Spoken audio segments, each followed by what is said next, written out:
Pleased to be joined by Tanner Boser now up against Ilir Latifi on the Sakai versus Rosenstruik card. Coming up this weekend, Tanner Boser, very good to interview you for the very first time. How are you, mate? How's everything going? Hey, I'm all right, man. How about you? Yeah, very good. I'm speaking to you from Asia. How nice of an escape is it with all the nonsense that's going on these days to get into the octagon and do what you do best?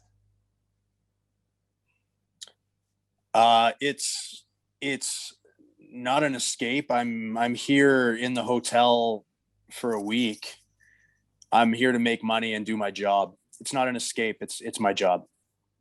Fair enough. And Ilir Latifi, 37, he's been in the game a long time. I think everybody knows exactly what he can do. What are you expecting from him?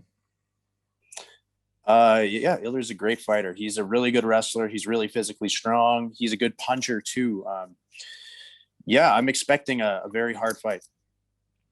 You've got the height advantage on him. Where do you see yourself winning this fight? If I see myself winning this fight, it's obviously on the feet. He's a national champion wrestler, very strong grappler. So obviously my game plan will not be to attempt to grapple him.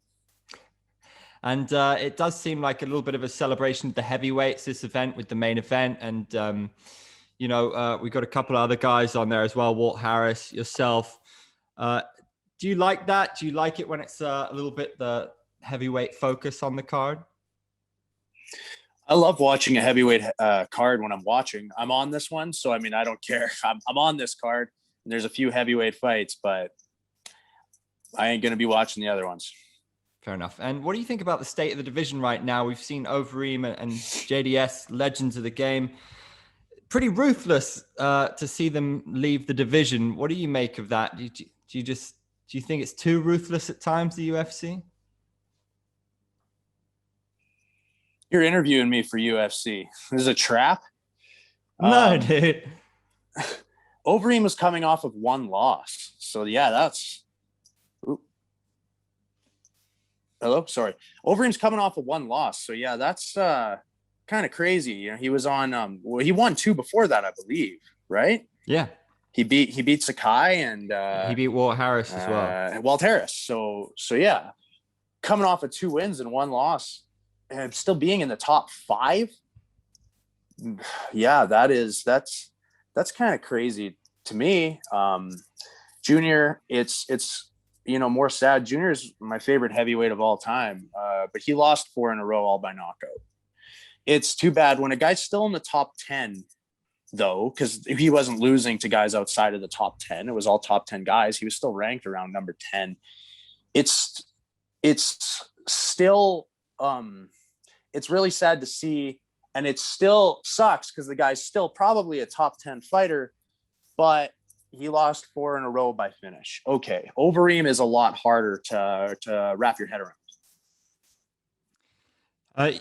You were a champion outside of the UFC. You've been competing, at the highest level for a while. You joined in 2019. How's the experience overall competing in the octagon been for you?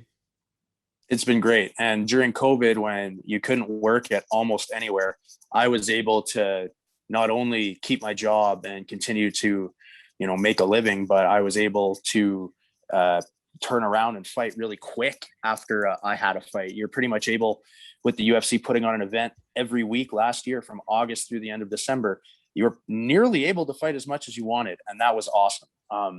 My experience in the UFC has been great. They have been extremely accommodating to when I want to fight. And they've, when my original opponent in summer of 2019 tested positive for steroids, they gave me my show money. They didn't have to do that, and then were trying to book me as fast as they could. Man, so far I've had a great time. You were scheduled to, or looking at being booked against Gustafsson earlier in the year, right? Now you're fighting, a teammate of his at one stage. Would that have been cool for you? Any regrets that fight's not going to happen now? That would have been cool. And there's no regrets because it wasn't my fault the fight didn't happen. Gustafsson, as far as I know, was offered the fight and he decided he was going back to 205. So be it. I assume he already was planning that and he just hadn't communicated this to UFC. So He's going back to 205, and now that fight isn't happening. But yeah, that would have been cool for sure. Gustafsson is Ilir Latifi is a name. He's been around a long time, but Gustafsson's a huge name. We mentioned, big names like Overeem and how tough it is at the highest level, heavyweight. Is it any way inspiring how your former opponent Arlovski is just still around and still one of the toughest dudes in the division at his age as well? Yeah, Arlovski is an absolute legend, man.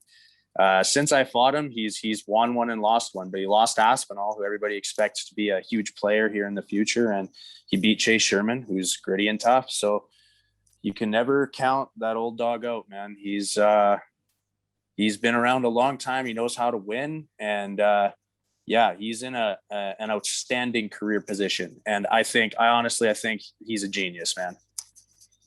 Do you in any way, I mean, you're only 29. I think that's kind of young for a heavyweight still. You arguably have your best years ahead of you. Do you think in any way that you're helping to freshen up the division? And do you think it needs freshening up?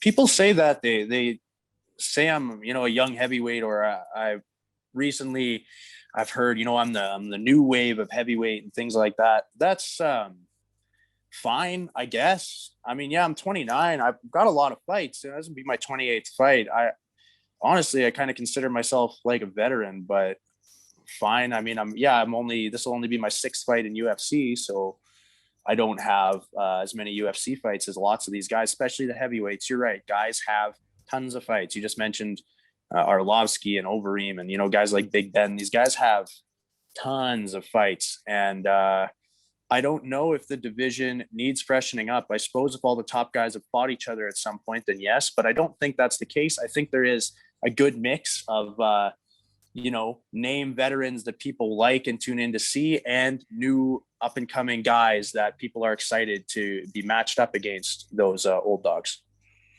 Yeah, I guess one of those guys that a lot of people marking out as really one to watch. You fought him, Cyril Gann. He's up against Volkov very soon. Is he the real deal? Do you think, the next big contender for the belt at heavyweight?